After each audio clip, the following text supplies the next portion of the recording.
So this week's episode of To the Abandoned Sacred Beast, we have Hank come face to face with his arch nemesis Cain, and what a party, I will say. This was the party of the lifetime, but not for the people attending, but more so Cain and his monstrous beast just being able to kill and feed. I love this episode just because it's so Cain focused. And Cain's a character who really at surface level, from what we've seen up to this point, he could very well just be viewed as a pretty cliche, here's a character rebelling against the main plot line, he has an over-the-top personality, over-the-top design, and he's going to cause trouble for the main character. But I think it's just so fun seeing his personality interact with someone like Hank, and contrast someone like Hank who is so stone cold, trying to hide his emotions and just kill all of his comrades. And you have someone who isn't even just trying like world domination or something like that. He simply believes he has a right to live. Just because we might be a ticking time bomb for the people who created us, why do I have to die? Why can't we just live in our forms and let our hearts be as they please? And in some ways you can understand where he's coming from. Why should you have to die even though you were bred for this battle and now you're being tossed away once the battle's over because doctors and scientists don't want to figure out a way to save you? Of course you could understand how someone could get so corrupted and turn his back against pretty much the world, but at the same time you do have to look at it from Hank and basically everyone else's perspective of the needs of the many outweigh the needs of the few. It's horrible, it's despicable that they did breed these soldiers for battle and now are just tossing them away, but at the same time there probably isn't a cure to save them and they will be worse than any war. We can see what one incarnate will do to a town. Imagine if they all were just a part of the world. It'd be a one-sided world war, and that's not what can happen. So you understand both sides' perspective. Of course, I'm going to side more with Hank just because it does feel kind of hopeless to save these incarnates. Maybe they will by the end of the story eventually, but at the same time, it feels like this is the road it has to go. But I do appreciate the fact that even though Cain, he does have a pretty narrow-minded kind of viewpoint of the world and what he's doing, he's such a fun contrast to our main character that I just can't help but love him and his ridiculous personality. And his design just kind of feels like something pulled from like an early JoJo part, which makes me love him even more. I just love his ridiculous personality. But not only does Cain have like a JoJo kind of design in my opinion, maybe I'm the only one feeling it, or maybe I have some fellow JoJo fans being like, oh yeah, this feels like a JoJo character pulled from the Dio era. I also love how the voice acting is being delivered. It just feels so cliche anime villain design, but it also feels so serious all at the same time. So this is a show that can like at times be super anime and serious, but then also just super ridiculous and you're laughing your ass off.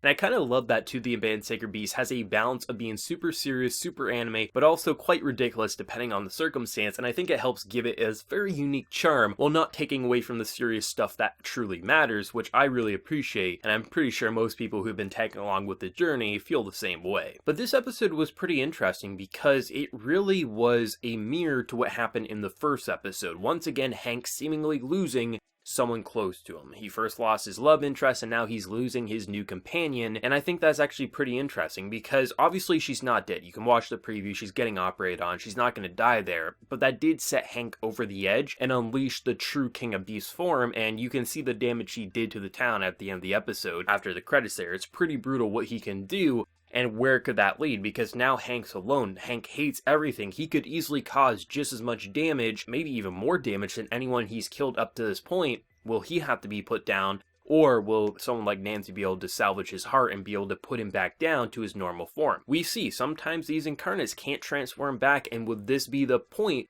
where Hank can no longer turn back? So that's what's super interesting to me, is that what this episode did, even though it was just this party of a lifetime, it really did set the stage of where the show could go in quite a few directions, and it'll be fun to see not only how Nancy recovers, not only how just Cain's family deals with what's happened. There's so much going on here that really interests me, and I thought it was just so fun watching this all play out. Before the party began, we get basically Nancy being tortured by Gothic Lolita and Spider Lady, and it was interesting to see just what their motives were, because they seemingly weren't doing anything too bad, at least at the start. We did have, you know, licking the blood a little too sexually, and then we had, of course, eventually the stripping down to put her into a dress, which probably didn't need to happen, but at the end of the day, it was more just questioning, and it was interesting how hard she was trying to fight back against it, you know, literally trying to break the rope. She was slitting her wrist doing so because she was just trying so hard and struggling, and then you just have such a creepy horror design sequence. Like, just someone like Nancy wasn't a part of this life. She shouldn't be a part of this life, but she's been tagging along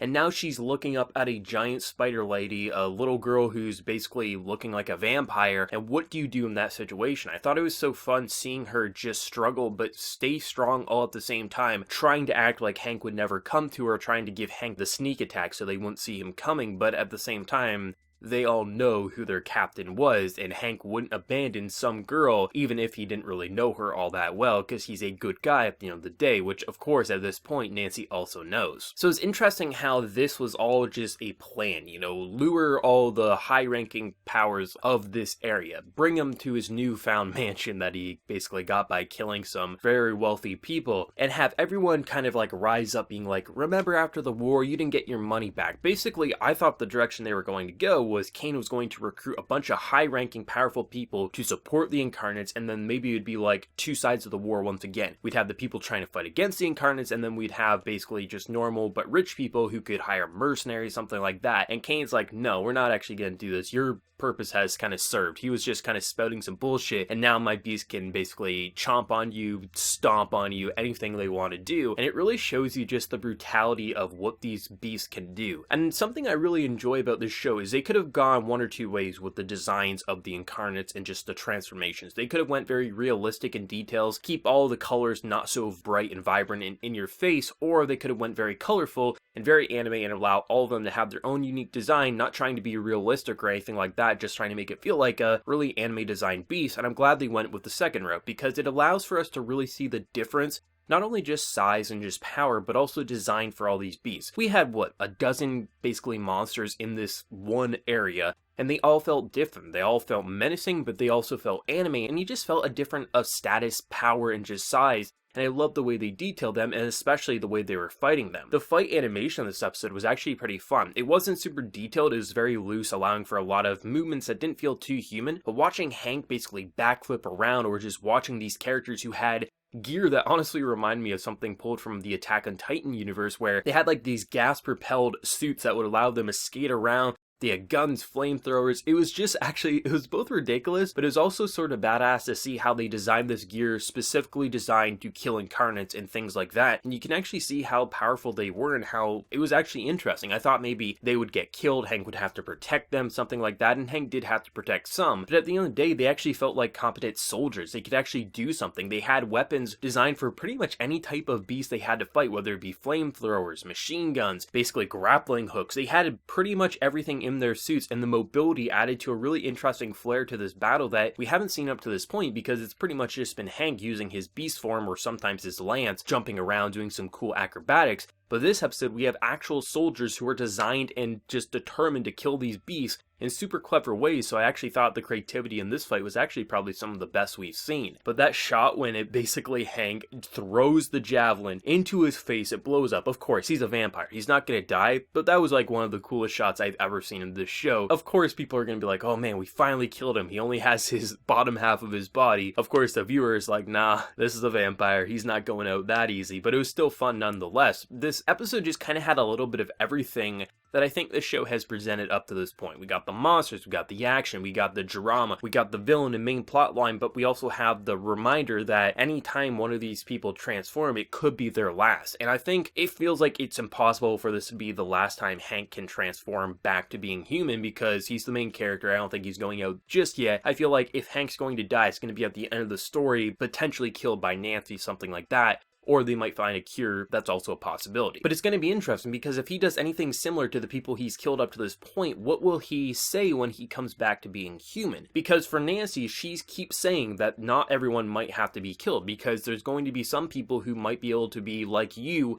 and help people. But what if he destroys a town in this form, transforms back because of Nancy's guidance or something like that? Will he feel like he has to die, or will there be some sort of hypocrisy there? And what will that do? Because this could be a moment for Nancy to help guide Hank to say, maybe we don't have to fight first and ask questions later. Maybe we can ask questions first and fight later, depending on the circumstance. And I think that would be interesting, because Nancy isn't super clueless anymore. She understands when people have to be put down. She also understands when people could be saved, as she's seen with Hank and his personality. So I think there's actually a lot of ways they could go going forward. We're halfway through the season. It feels like the episodes have just flew by. We've seen so much, learned so much, but there's still so much more of a world and just military left to explore that I'm pretty excited for more. Overall, this was a very fun episode. I heard last week that maybe this episode could have been anime original. I'm not sure if that's true or not, but nonetheless, I thought the content was super interesting, and the cliffhanger for this episode is probably my favorite so far. Can't wait to see where episode 7 is going to go next week. But for anyone who either read the manga, anime original like myself, what are you feeling about this episode of To the Abandoned Sacred Beast? Love it, hate it, favorite moment? Let me know.